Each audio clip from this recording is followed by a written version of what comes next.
Hey YouTube, welcome to the Guitar Slinger Hockey channel. Yet another episode for you here. So today, the purpose of this video is to do a review on both of the True sticks here. So we have the, I know it's kind of hard to see, you're probably going to have to just go on to Google Images and check out an image of what they look like up close, but here we have the X-Core 9 by True, and here we have the new A6.0 SBP model stick.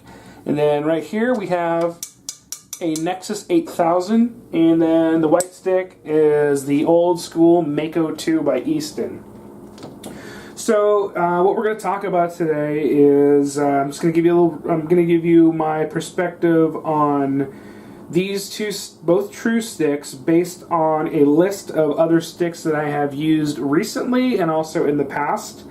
I'm going to talk a little bit about the feel description, so it's basically how they feel using them, the weight, flex profile, and some durability stuff.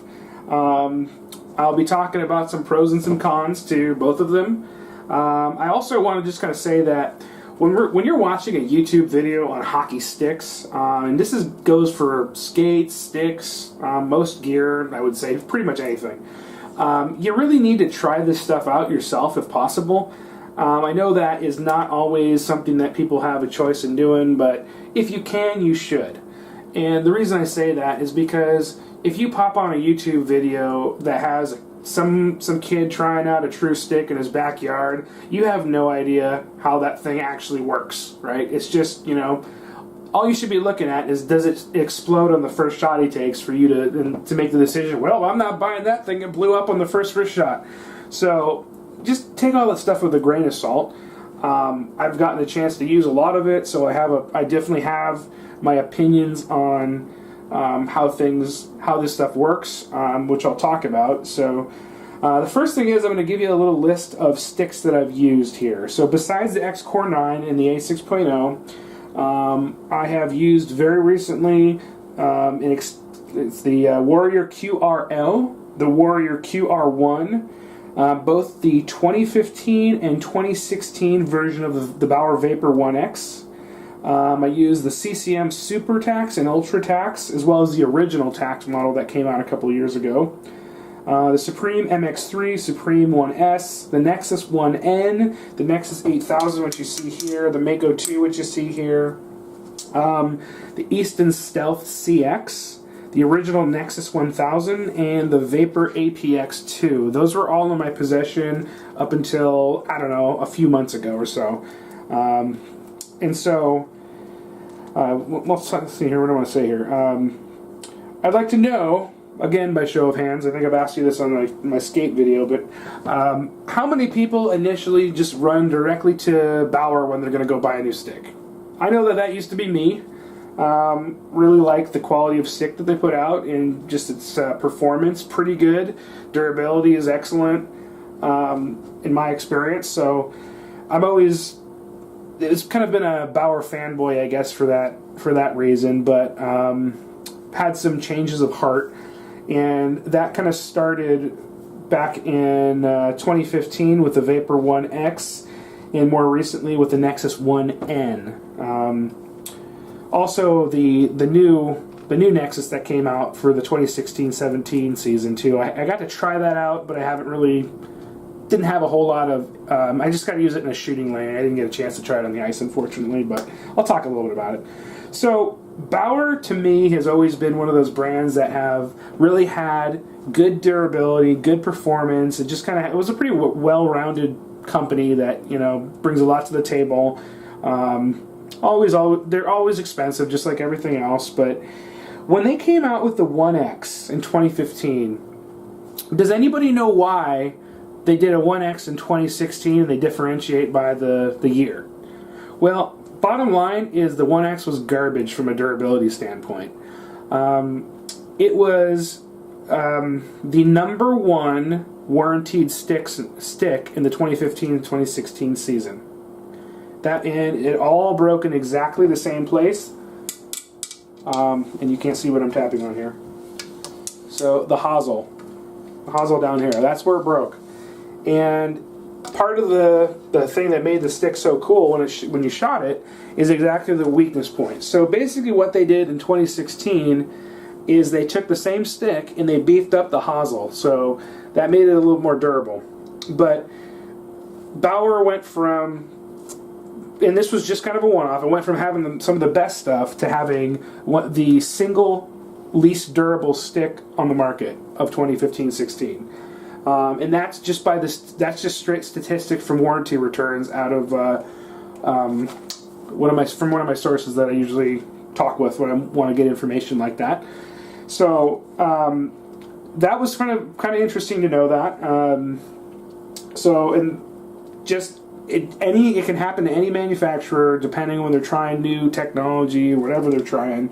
But that was one of the issues. And then, of course, I don't know if you guys are like me trying out Easton sticks. I've never had an issue with how Easton sticks perform, but I have never gotten long life out of one before. I always go through blades. This Mako is no different. The blade on here, I don't know if you can hear that.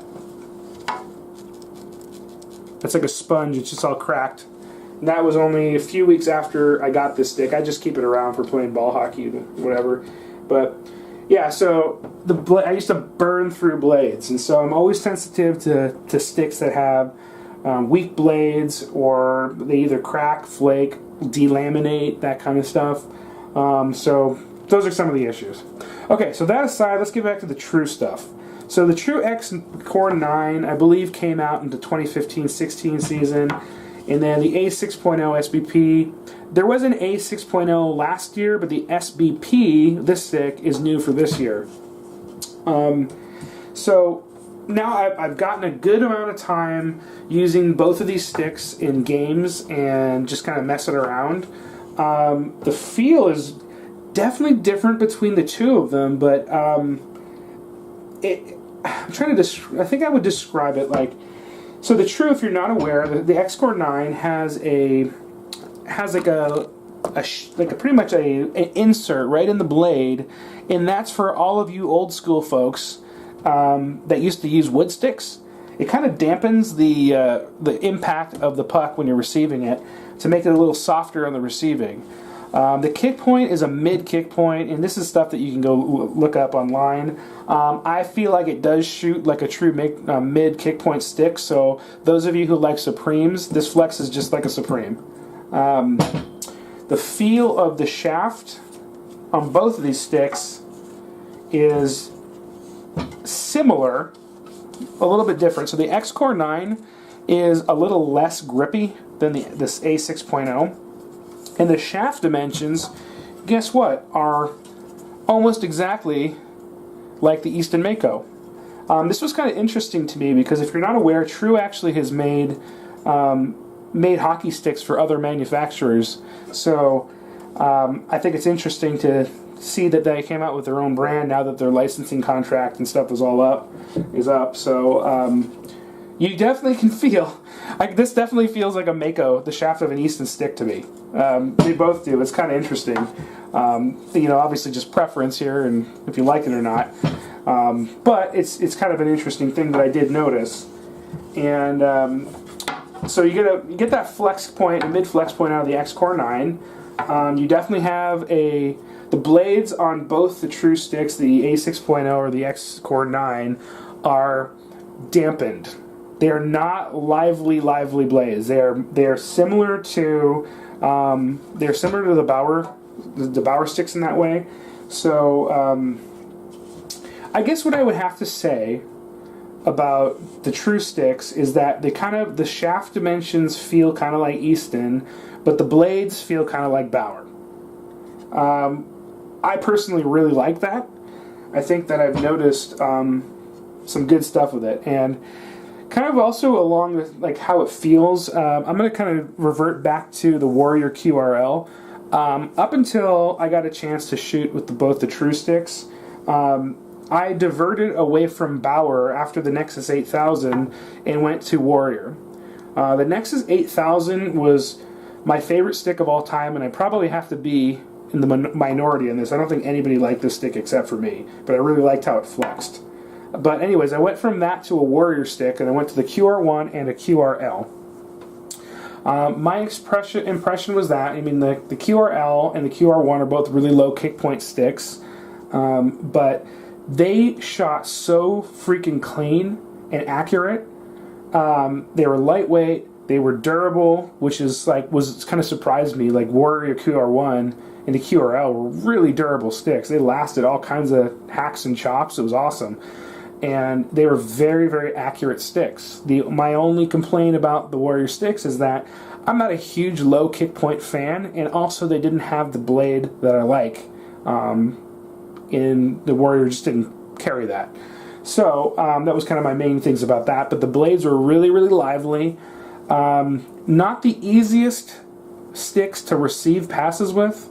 I actually grew up using wood sticks, and I actually used wood sticks for my first year in college too. It wasn't until my sophomore year I actually started getting composite sticks. But anyways, so I would say that the feeling of the X-Core 9 is like it shoots clean like a Warrior stick does, but only with the flex point of the Supreme and the blade feel of the Supreme. So very dampened. It's not nearly as lively. The A6.0 is another beast, in my opinion. This is the best stick I've ever used in my life. Like, it's just... I have these other choices, and it is very, very cool. It shoots as clean and as accurate as a Warrior QRL, but it's easier to receive passes, and the flex point is variable. It's very similar to the Nexus 8000 in that it is kind of wherever you put your lower hand is where it's going to flex. It's really nice that way. It makes it very easy to shoot from kind of odd angles when you're on the ice. So from a feel standpoint, just to kind of review, shoots as clean and as accurate as a Warrior QRL. It's got the shaft dimensions of an Easton. It has the puck feel of a Bauer, so it's really easy to receive passes with it. But it also has that cool variable flex point that you see in the Nexus 8000. And also you'll see that in the Bauer 1N. However, they tweaked it in the 1N, and I don't think I like that stick very much, that 1N. It flexed kind of in an odd place. The A6.0 and the Nexus 8000 got it right in the flex points. And also the new Nexus stick that came out for the 2016-17 season, I don't know where they went with that. That thing doesn't shoot very well at all. I kind of, have some friends that went up there with me up in Canada to go try them out, and they just all of us were kind of lukewarm about them. So just keep that in mind. Variable kick, if you're looking for something that's a variable kick point, to kind of take some odd angle shots, the A6.0 will work better for you. If you're looking to take slap shots, the X-Core 9 is going to be a better choice. I think that I can load up the X-Core 9 and the A6.0 equally as well, but slap shots are definitely easier with the X-Core than they are the A6. But the slap shots are way easier in the A6.0 than the Warrior QRL or QR1, just because of the flex point. So that's something to keep in mind. Again, these are just my own opinions and kind of analysis of going out and trying all this stuff and shooting a couple hundred pucks with each stick. But go try them out if you can. From a weight standpoint, the A6.0 is only 404 ounces. Not ounces, grams. Sorry, 404 grams. As far as I know, that takes the cake for, I think, the lightest or close to it that you can buy. I want to say that maybe the Wrecker and the Warrior QRL are probably... The Wrecker might be the lightest, actually. But this, I think, is next in line at 404 grams. And then I think the QRL is around 410, something like that. Anyways, light enough. So the older I get and the weaker I get, I can still go and play hockey. So, great feel. And we talked about the flex profile already, so we'll consider it variable, and then we'll consider the X-Core 9 just a straight up mid flex point.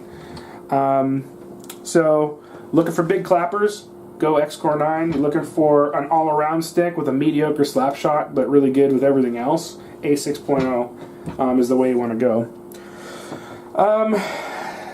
Okay, durability. The A6.0 is a pro and con to everything, right? Here's your con. This is a warranty return stick. Wasn't anything to do with the shaft, but it was actually the toe of the stick. So I'm not sure exactly what happened, and I'm not sure this is an issue with the manufacturer or the stick itself, but there was a big chop taken out of the toe. I would say that it sliced into the toe about in this area about maybe 1/4 to a 1/2 inch deep, to the point where the toe was starting to delaminate on each side. And it could have been just somebody stepping on it with a skate, which I'm guessing is what happened. I didn't get the impression that it was a manufacturer defect, but nevertheless, True took the return and got me a stick back really quickly. And so that's kudos to them, because remember, customer service is, like, any company can have good customer service, but it only makes a difference when you have an issue that you need them to fix. And True did a really good job at that, so good on you, True, for taking care of that. Trying to think if there's anything else that we want to talk about on this. I think there's a lot of sticks and a lot of hype out there on just the different brands. I mean, if you really kind of looked at the marketing approach for every manufacturer and every stick that came out, it'd make you think that you can take that your slap shot or your shot will be like twice as hard as a Dano Chara. You know, it's hilarious how it looks. But these are all. It's all just got to compromise. It's got to complement your playing style, and there's a bunch of sticks that do that. But I have yet to be impressed with a stick more than I've been impressed with the True A6.0. Until this point, it was really a toss-up between the Nexus 8000 and the Warrior QRL. But this is the most well-rounded stick that I've ever used, the A6.0, and you can tell I'm more interested in this one than the X-Core 9 here, just for how I play. But, you know, get out and try this stuff, you know, take a look at them. And then one other thing that I want to bring up from a cost standpoint, because all these sticks are freaking expensive, you know, $270 to $300 for this stuff. If you're someone that that is an adult rec player or a youth player that's playing on a pretty competitive team, the cool thing about True is that you can buy other sticks, lower end sticks that they make. In fact, I would highly recommend that if you like what I'm saying about how the A6.0 is lining up, go try an A5.2 SBP. Yes, it's still a couple $100, but what's happening is that they've beefed up the stick so it's a little bit more durable, and the weight has gone up with it, so it went from 404 to 430. But if you really look at it, 430 ounces is still about the same weight as some of the other manufacturers' top-end sticks that are out there. So you can still get, you can still increase the durability and not really experience that much of a performance loss, and still have an amazing stick that should last you. And remember, sticks and skates, whether you're an adult rec league player or playing still youth hockey still, the stick and skates are an extension of yourself. Do not skimp on those two pieces of equipment. You will be happy you did not. And you don't necessarily need to buy the most expensive. You don't necessarily need to buy the least expensive either. What you need to do, and what I'll talk about in a future video, is fitting yourself and figuring out what type of player you are, what type of player you want to be, and getting something like this fit to you.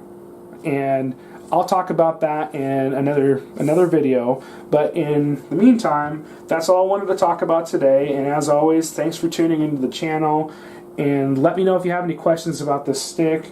and or any of the stuff on the table here, any questions in general, and I'd be happy to get back to you. So once again, thanks for tuning in. See ya.